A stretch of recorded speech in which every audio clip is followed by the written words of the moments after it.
G'day folks, thank you so much for joining me. I'm Bohemian Bourgeoisie and today we'll be discussing Frank Herbert's Dune, part 3 of book 1.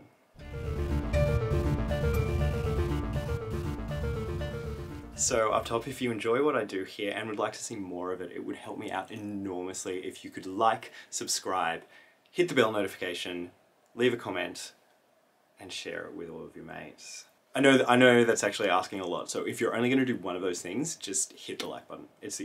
By far it's the easiest thing for you to do, and it is by far the most effective thing for me. So I know it seems like you're not doing much, but a little goes a long way. Thank you. Appreciate it. So in the last video, I made it to the end of part 1, the first act of the first book. However, I kind of just skimmed over the final few climactic chapters in a very cursory stream of consciousness sort of way. So after rereading the chapter, taking some notes, I went back and did a much more thorough deep dive into the events, the themes which appear to be emerging, and you know, my interpretations and impressions of everything that went down, which was fucking hectic. I'd also like to include a trigger warning for this episode. I will be discussing things which relate to sexual assault, so if you would rather skip over that part entirely, the time code is right here. So I think I've said enough for this introduction. I've gone through all of the most important stuff, yeah? So I guess let's just get on with it. I filmed this reaction months ago. I'm now in the stage of having read the entire book and I'm editing everything together very, very slowly. You can tell from how long my hair is. It's been quite some time since I finished the book. I'm just really dragging my feet releasing these videos, and I'd realised that because I hadn't intended the first part of the book to actually be split into 3 sections, in my mind I'd spoken with enough brevity to condense all of it into just one video. Man plans, God laughs. So I realised I needed to give a quick intro, a quick trigger warning, and a quick plug, of course. So here I am doing that now. There's really nothing much more else that needs to be said, so we can just cut to the chase, and hope you enjoy the video. Cheers.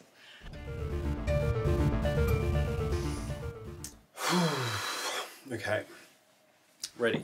I think let's strap in, let's get cracking, because I've got so much ground to cover. This is gonna be huge. God help me in the editing process. I don't know how I'm gonna get this like down below 2 hours, but I'm gonna do my best. I've got, I think it's 4 chapters to speed through really quickly. So I'm still shell-shocked a little bit by everything that just went down.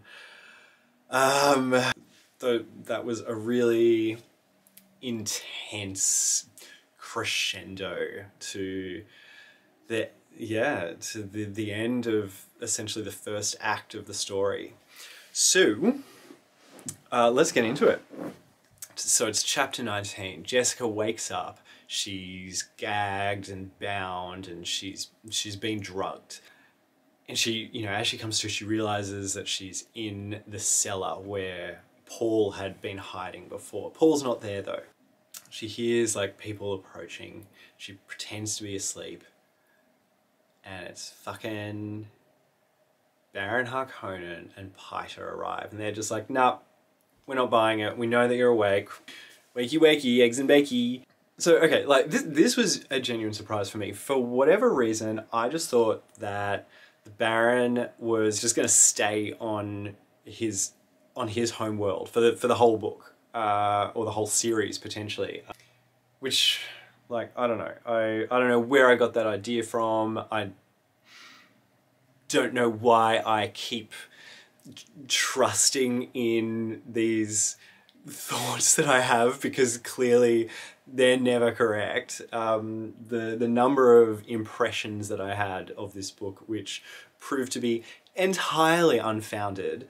So I should really just give up on expecting anything at this stage. And like that's such a tiny like random detail to wonder about. I don't know where I got the impression that the Baron was just, you know, this absentee villain, but he is not. So I mean, I guess that's good. We love a present villain. And yeah, like so I thought that in the last chapter I got the impression that Yue was like gonna smuggle Leto off world and take him to the Baron, but no, Baron's here. Great, onwards.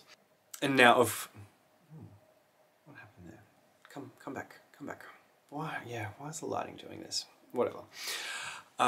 So Piter was expecting Jessica as his reward for orchestrating all of this, but Baron's just like, no, she is way too volatile for me to just give you to her. Like she, you know, she has the voice. We know about what this is now because Yue has been informing on them. Informing on them, but also, you know, because he was married to a Bene Gesserit, he's sort of like shelled out some of the Bene Gesserit's secrets to them. So yeah, so Baron's just like, trust me, you do not want Jessica. What you actually want is the status that comes attached with having a Bene Gesserit consort.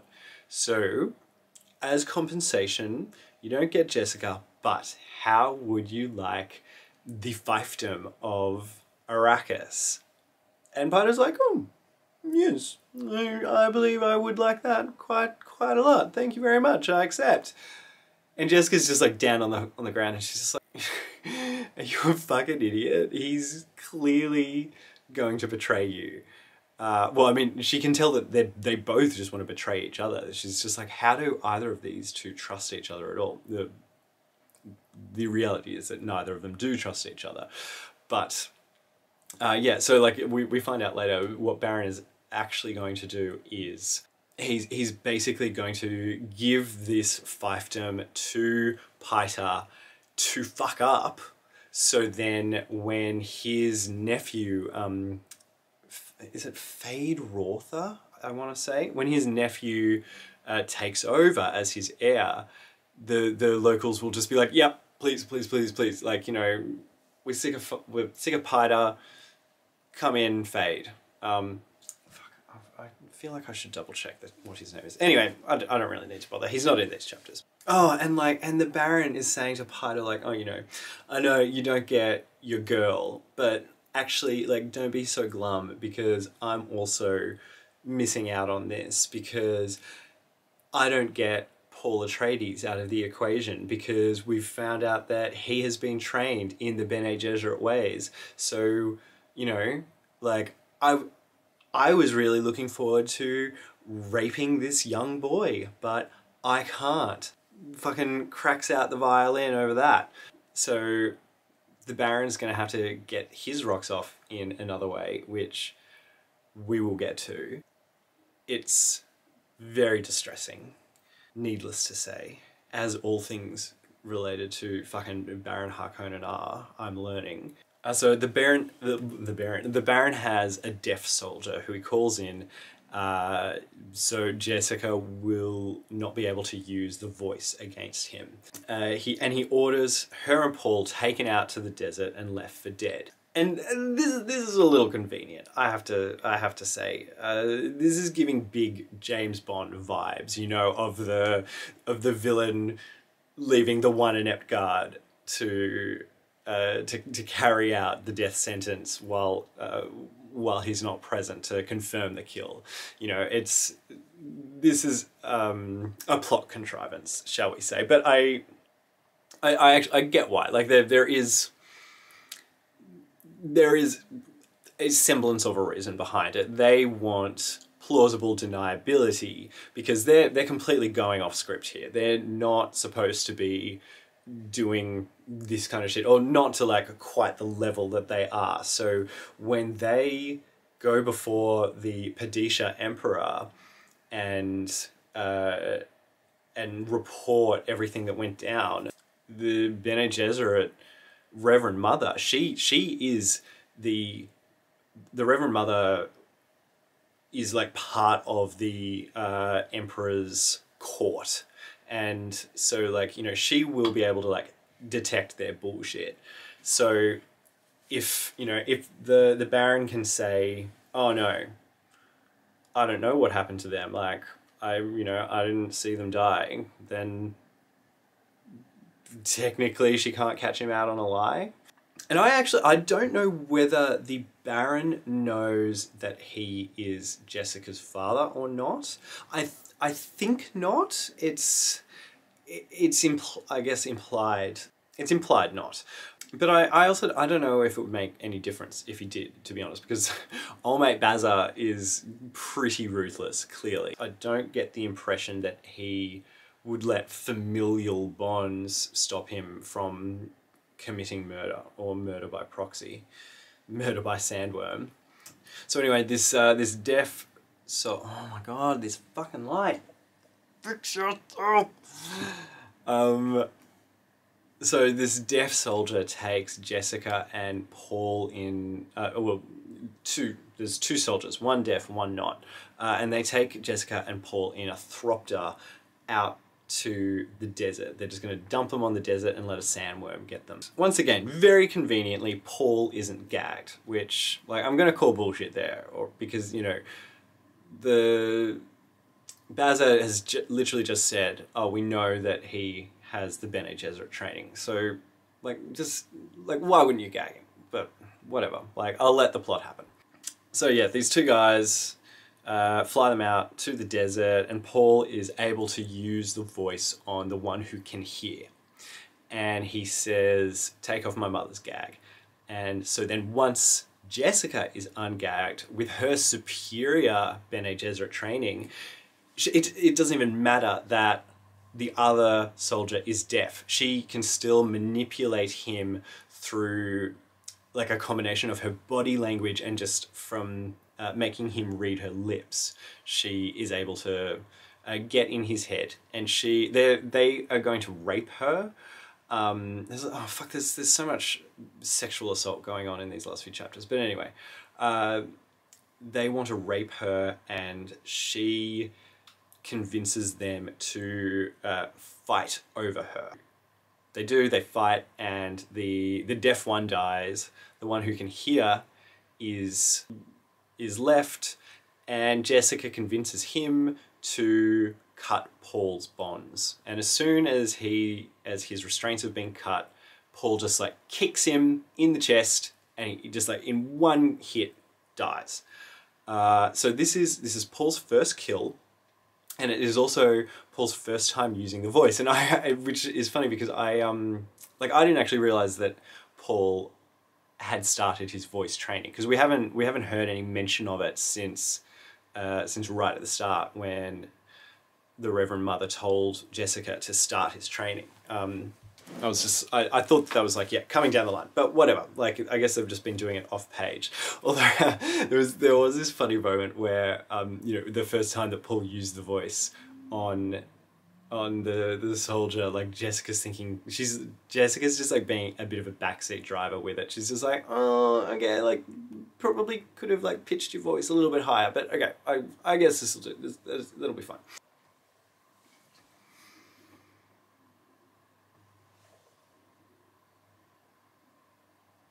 Come on. Come on.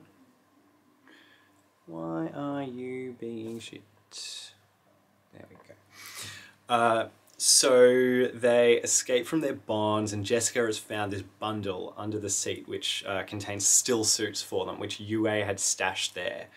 And they jump out of the thropter, they're going to escape, and then suddenly another thropter starts coming for them, and the chapter ends on a cliffhanger. But spoiler alert, we find out in the next chapter that it's just Duncan Idaho coming to save them, so it's cool, don't worry. Chapter 20 is real quick. Honestly, it could have just been folded in with the next chapter, because it's literally just 2 pages. Basically, Yue recovers the signet ring from... We go back in time a little bit. Yue recovers the signet Yue recovers the signet ring from Leto, and he like ferrets it away to the still suits that he's put in the Thropter for Jessica and Paul to find. And then he goes back to the manse. The palm trees are on fire, and like everyone is just like hanging shit on him. No one respects him at all. He is truly just like cursed, because he doesn't have a friend in the world. Even the grunt soldiers are just hanging shit on him. And I don't know actually what the importance of the signet ring is. I don't know if it's just symbolic, or if it will actually like turn out to be like have a practical use. Like, will it be like the key to something? But yeah, Bazza certainly wants it. But Bazza likes his bling. He's got like rings all over the place. I mean, can relate, Bazza. If in no other sense, he and I do love an accessory. Chapter 22. I told you it was a short chapter, chapter 20. Chapter 21, sorry, not 22. Chapter 21, fuck, okay, so this is a big one. Yue is brought before Bazza, and he just has no time for him whatsoever. He's just like, you have my ring? No? Okay, well, you can die then. And BT dubs, your wife died years ago. Which, like, oh, it's so tragic to think that, like, all of this was for nothing. Literally for nothing. Yue betrayed them because they had his wife, and he feared, he'd never even truly trusted that she was still alive, but he feared that she had been just, like, being tortured all this time. And so, it turns out, no, she's long dead.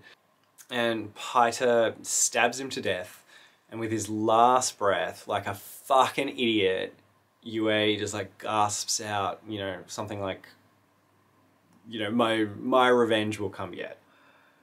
Which is just so frustrating. Like, I get it. I understand he was dying. He wanted to get like a parting shot in. But these last words of Yue put this seed of doubt in Baz's mind. And if Yue had just like gone down like a champ, maybe Bazza would have just been a bit more complacent. Maybe he wouldn't have been quite so jumpy. Things might have gone a little bit differently. But anyway, whatever. Leto's dragged in and he's all drugged up. And Baz is just trying to gloat, but Leto's just on another plane. And so Baz is getting like pissy because this moment of glory for him is sort of losing a bit of its savor. But eventually Leto comes to enough. He's still shaky, but he's cognizant enough for Bazza to question him. And he's saying, like, where's your son? Where's your wife? We've lost them. If nothing else, like, Leto knows that they have escaped. He goes to his death without that sense of total despair. So, like, small favors, I guess.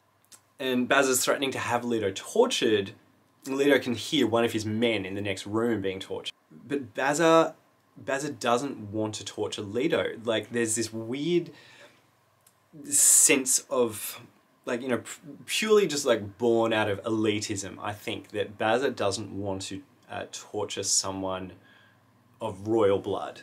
He hates Leto, but he seems to think that he is worthy of some degree of respect by virtue of being royalty.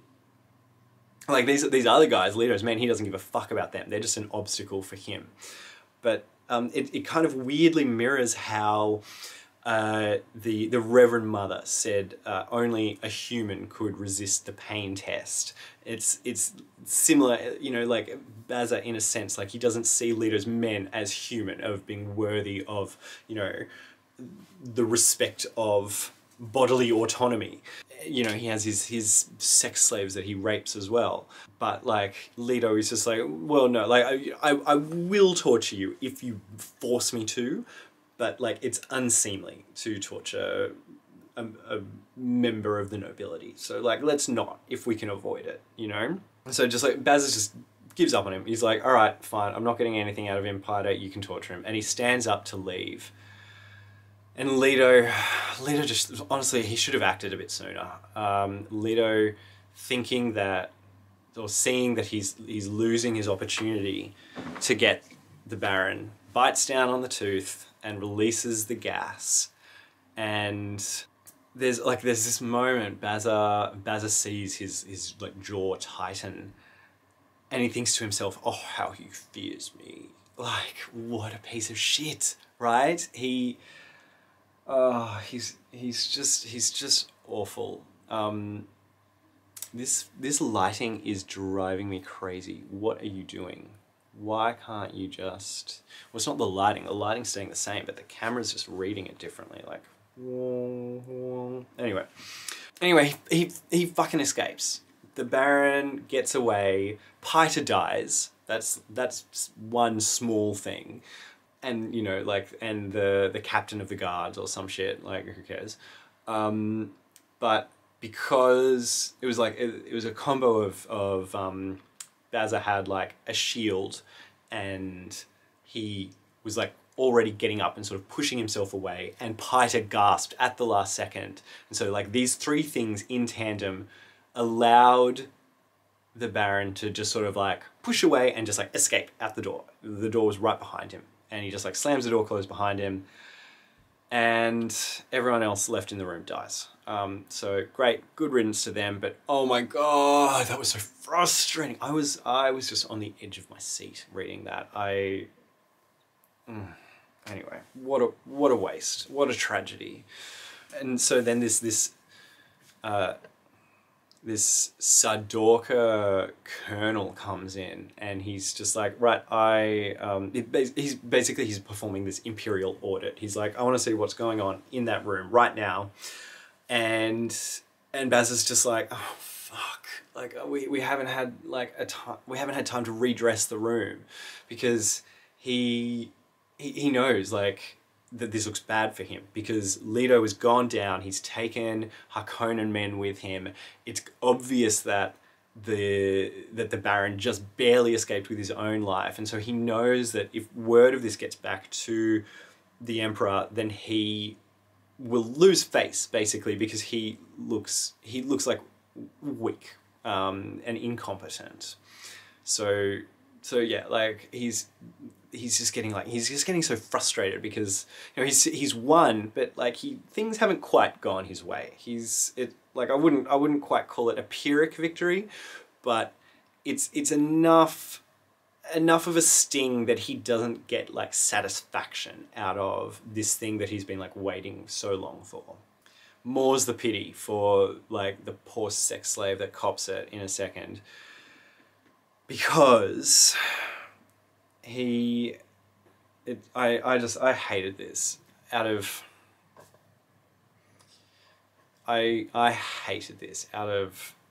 everything. No, maybe not out of everything, but it was just like the fucking cherry on top to a really, really horrific, distressing chapter.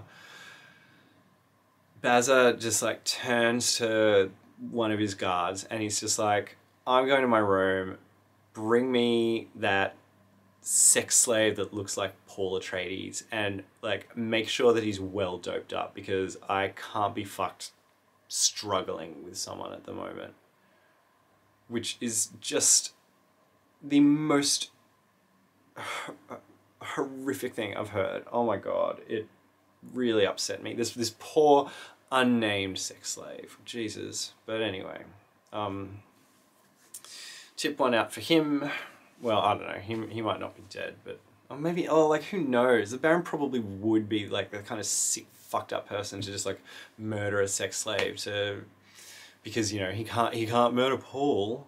Like I don't know what his plans were with Paul, really. Like, you know, presumably to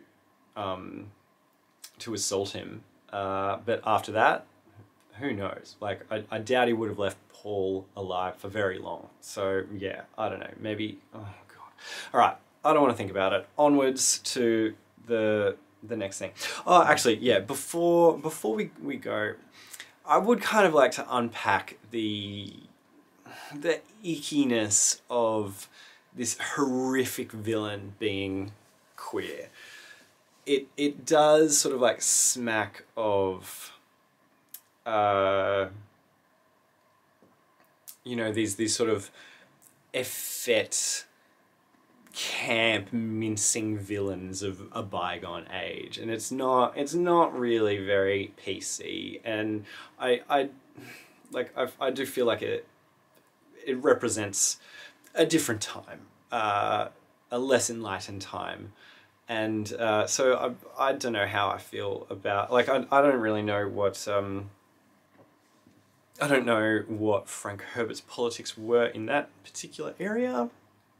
I mean, I'm sure he's a good guy. Like, I'm probably reading a little bit too much into this, but it's I do really hate it when, you know, the one queer character or coded queer character is just like this fucking disgusting, remorseless rapist who is corpulent and repugnant and blinged up and,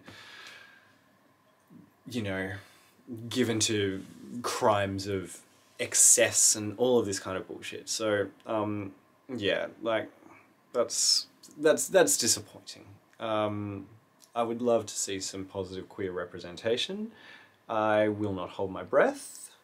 Yeah, onwards into the next chapter, because Christ, like, that's gonna, I've been talking for half an hour as is, and this next chapter, it's gonna take me a while.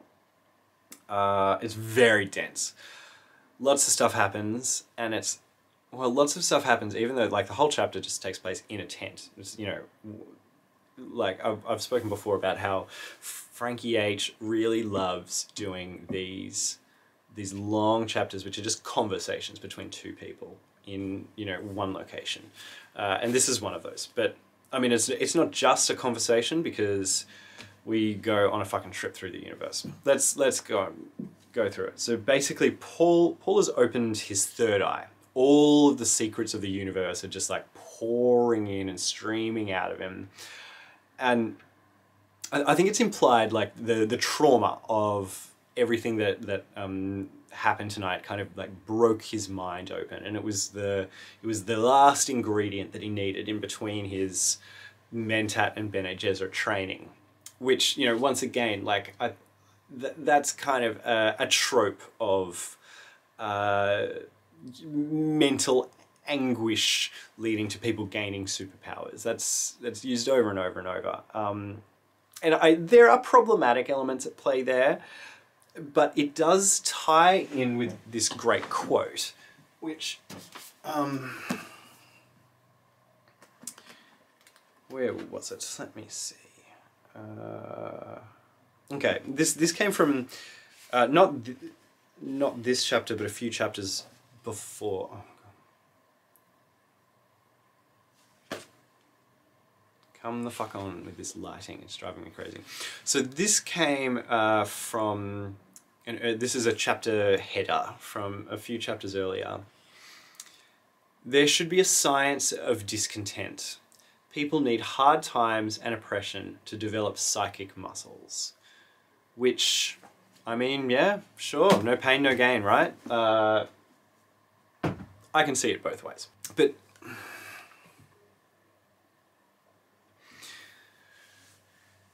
all of a sudden, Paul is outstripping Jessica. He's getting frustrated with her for being too slow on the uptake, where before she had been the master that he looked up to.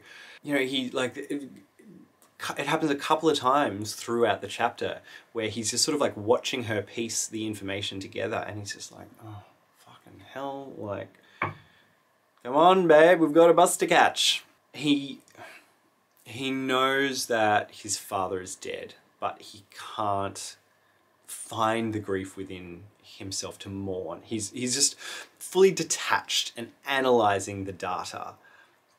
And in fact, ironically, it seems to cause, the fact that he doesn't have grief seems to be causing him more grief in a roundabout way. They hear over the radio that the guild bank has been attacked and the guild bank has been sacked. And Paul is like, yeah, duh, I saw that coming. Like, that's what I would do if I were a Harkonnen. Because, of course, the guild controls the interstellar travel. If the guild believes that the Atreides are responsible for attacking them, then Paul and Jessica can't like seek sanctuary with them. They can't, they've been blacklisted essentially from the guild. They're trapped on Arrakis forever. Which actually, well, in more than one way, they're trapped on Arrakis because Paul sees now that the spice melange is everywhere. It's in the air, it's in the sand, it's in their food and water. Like, they are at this stage addicted to spice, and spice kills you if you stop taking it once you're addicted.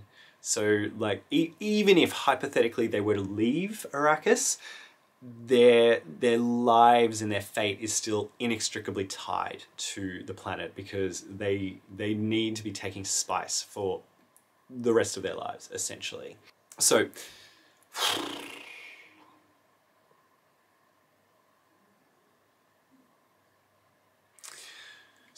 they can't leave Arrakis, but they can take their next best option, which is to join the Fremen, because Paul has realized that the Fremen is, you know, he can just, his mind is going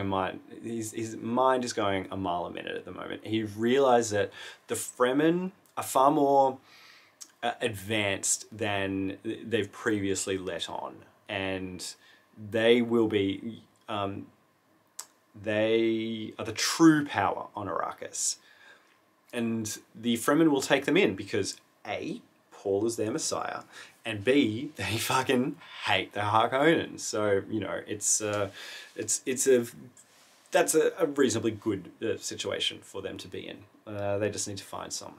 Paul tells Jessica that Leto never suspected her. He was just, you know, playing a mama's farce.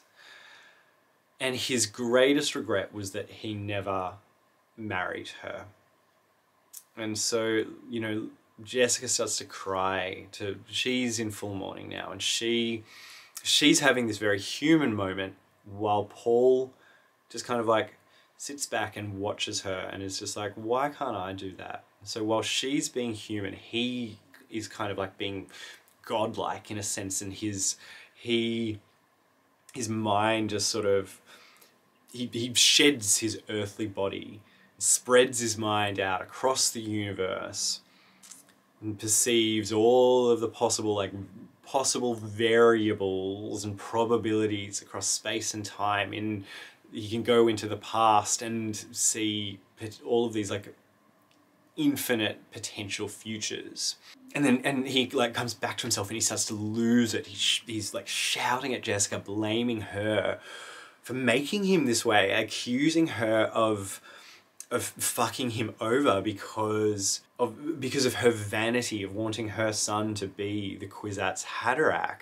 And he tells her that he knows that she's pregnant with his sister, and also that she is the daughter of Baza. And Jessica's thinking to herself, like, shit, he truly is the Kwisatz Haderach. But Paul is just like, nah, stop that thought right in its tracks. Like, you think I'm the Kwisatz Haderach, but I'm more than that. I'm a seed.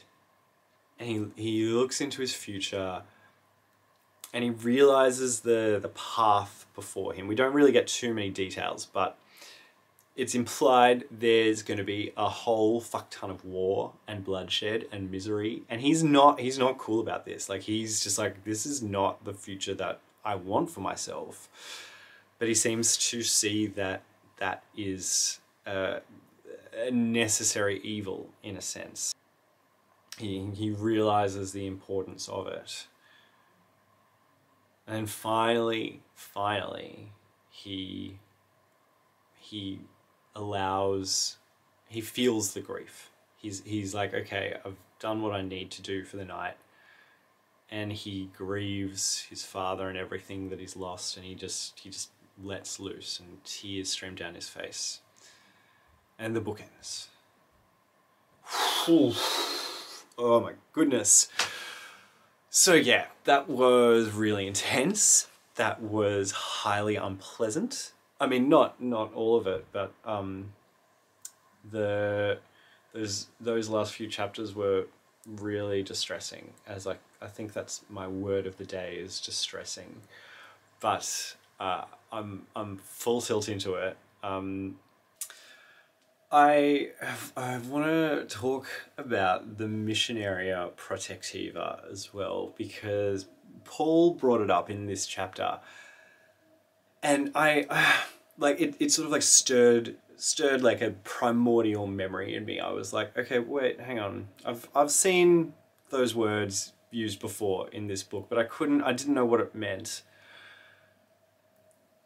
So I guess, you know, when it had come up previously, I just sort of like skimmed by it, and I'll have to go back and see if it was actually kind of like fleshed out properly in so many words, because I saw it right at the end of this chapter, and I was like, oh, okay, I should probably just like Google what that means. And so I looked up Missionaria Protectiva, and so it turns out that this is a thing that the Bene Gesserit do. Like I missed this entirely, and it adds a complete different dimension to the story. This is what the Bene Gesserit do. They've gone to, they have gone, like in the distant past, the Bene Gesserit have gone to developing primitive cultures, and they've sown the seeds of these messianic prophecies, so that if a Bene Gesserit finds herself on one of these planets, she can use the prophecies that had been like instituted deliberately by the Bene Gesserit in the distant past, so that like, okay, that's just like a backdoor, basically. So this is where the fucking Muad'Dib prophecy comes from, that the Fremen ascribing to Paul. This is just like something that the Bene Gesserit, well, I mean, clearly there's a little bit more to it, because it does truly seem like Paul is the Messiah that they're waiting for. But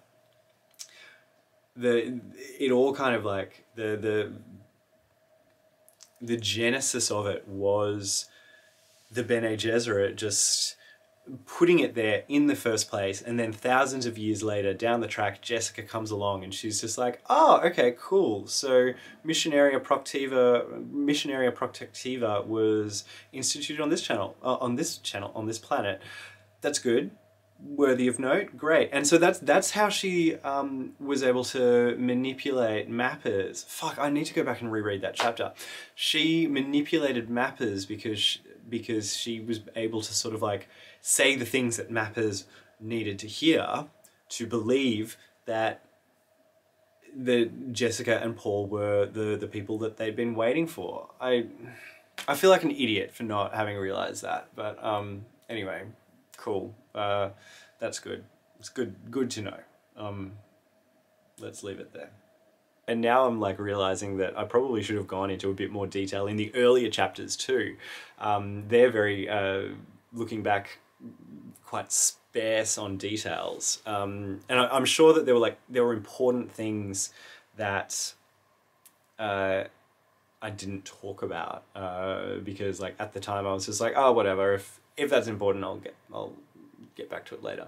Oh, okay, no, another thing that I want to, okay, now that Yue's dead, I don't know if this is really going to like be fleshed out, but I still don't know the T's and C's of his imperial conditioning. Like, why, what does his imperial conditioning actually mean? Like, what is it exactly that he can't do that made everyone just trust him based off the virtue of him being a Suk trained doctor. And once again, I'm sure this was explained and it just like flew over my head because I was trying to comprehend too many different things at once. Let me know if that's the case. And if, okay, not forgetting like what the T's and C's of his training are, like just I'm gonna call bullshit on, you know, his wife being tortured, so that's how they broke him. Like that's like the oldest trick in the book, surely. You know, if you want to break someone, the first thing you do is come after their family and torture them. Not speaking from experience or anything, but yeah, like that's just kind of like, that's manipulation 101, really, isn't it? So like, yeah, what was I unless I'm missing something, some like nuance there, I don't think that torturing his wife is like a good enough, it's not like a strong enough like plot contrivance for me to just look the other way. I think I'm gonna call bullshit on Frankie H for that one. But anyway, it doesn't matter. He's dead now. Like, as I keep saying, the plot happened, and I won't begrudge it for doing that. So, yeah. Oh my god, I'm just talking shit. So yeah, alright, I'm gonna leave it there for now. I'm gonna sort out my lighting a little bit better for next time, because that's giving me the shit, something chronic. But thanks for sticking with me. I really hope you enjoyed it. I've had a blast reading it and summing it up. So yeah, we can leave it there for now. Leave me a comment and tell me what you thought.